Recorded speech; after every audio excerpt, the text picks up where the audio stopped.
La femme en général occupe une place très importante dans notre évolution. Et dans les discours d'orientation, nous avons dit que l'on ne saurait construire la révolution voltaïque sans cette moitié de la population. Elle porte la moitié du ciel, pour reprendre la formule de notre penseur. Et les femmes voltaïques nous posent un grand problème parce que leur libération n'est pas facile. Elles sont aujourd'hui dominées par des hommes eux-mêmes dominés. Donc elles sont doublement dominées. L'impérialisme domine le voltaïque. Et l'homme voltaïque va dominer la femme voltaïque.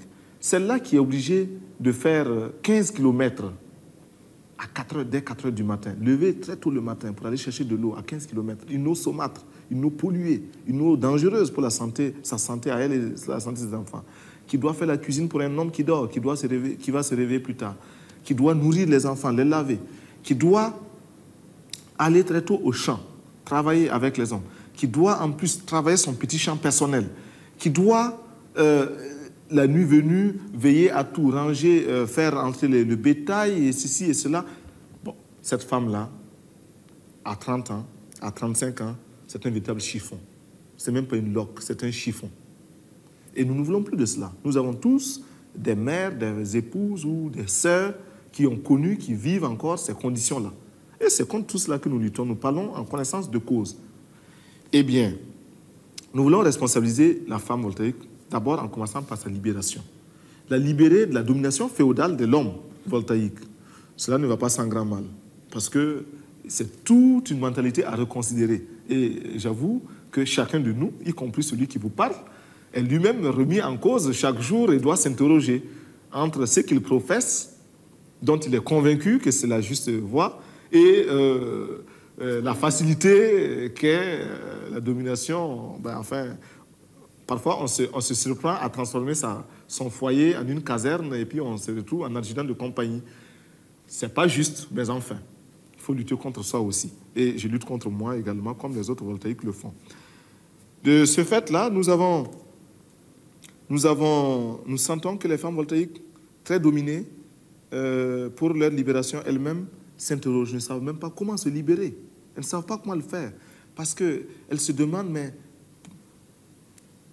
un peu comme l'esclave qui ne veut pas de sa liberté, tellement il a été attaché à son maître, tellement il a été façonné.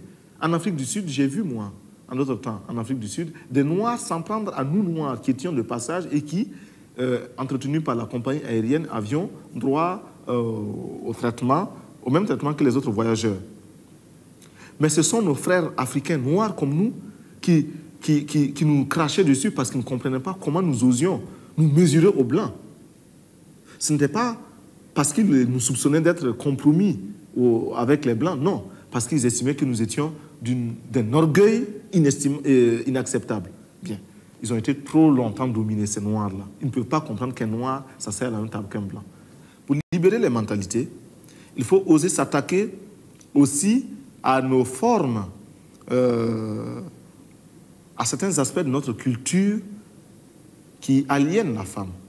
Et pour cela, nous pensons qu'il nous faut nous attaquer à certaines mutilations, notamment les mutilations sexuelles. Les mutilations sexuelles, pour nous, sont une façon d'amoindrir la femme, sont une façon de marquer la femme du sceau de son infériorité permanente. Parce que tu es femme, tu dois porter cet art-là, tu dois porter cette marque sur toi éternellement. Mutilation sexuelle, excision par exemple, explication sociologique, une forme d'explication sociologique qui se tient du reste, est que la femme, ainsi excisée, est soustraite à certains plaisirs. Elle n'arrive pas à éprouver tout le plaisir qu'il faut et donc elle est moins tentable, si vous voulez. Bon, très bien. Mais c'est parce que l'homme, incapable de donner à la femme toute l'affection, tout l'amour qu'il faut pour la maintenir comme sa femme à lui, est obligé de prendre des garde-fous.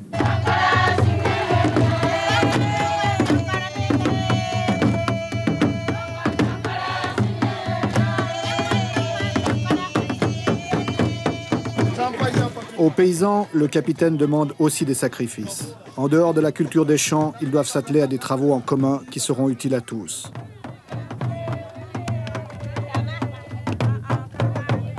Ici, l'objectif est la construction d'une retenue d'eau qui améliorera les conditions générales. Les paysans se sont mis à l'œuvre, l'ouvrage est en voie d'achèvement.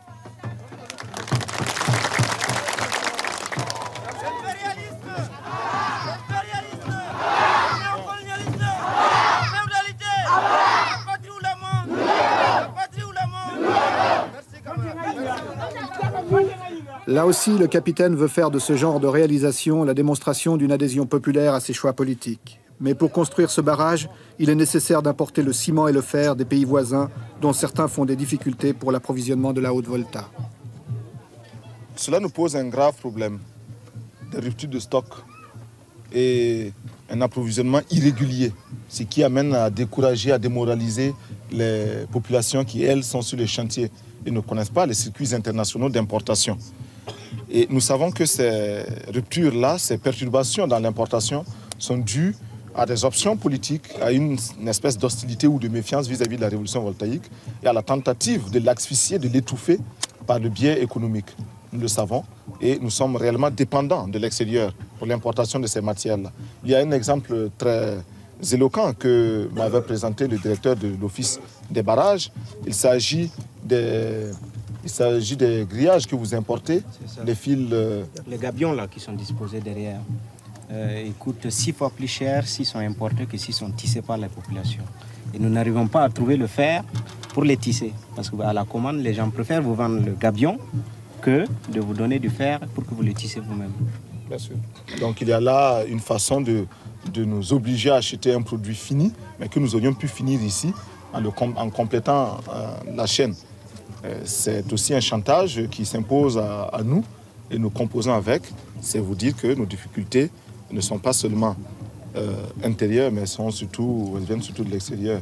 Les populations sont mobilisées, veulent bien nous suivre dans ce que nous faisons, mais à l'étranger, on ne nous comprend pas toujours. D'accord. Bon, donc... Bon, allez, au revoir.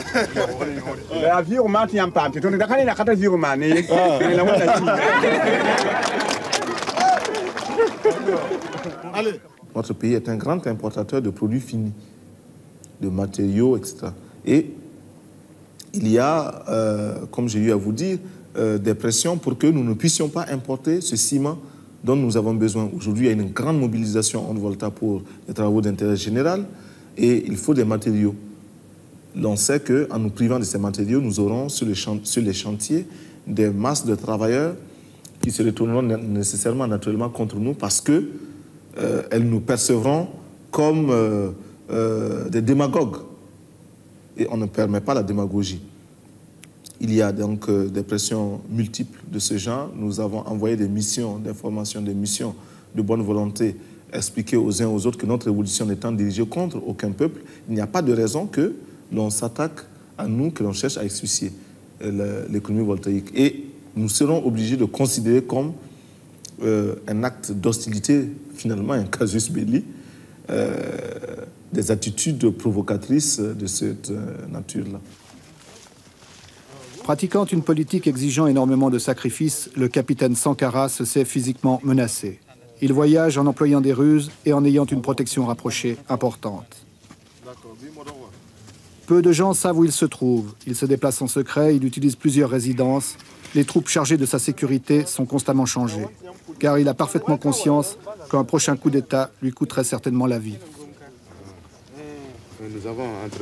Alors il porte toujours sur lui 3 revolvers, un à la ceinture, un à la main, un sous son uniforme. Et les menaces qui pèsent sont réelles. Le 28 mai,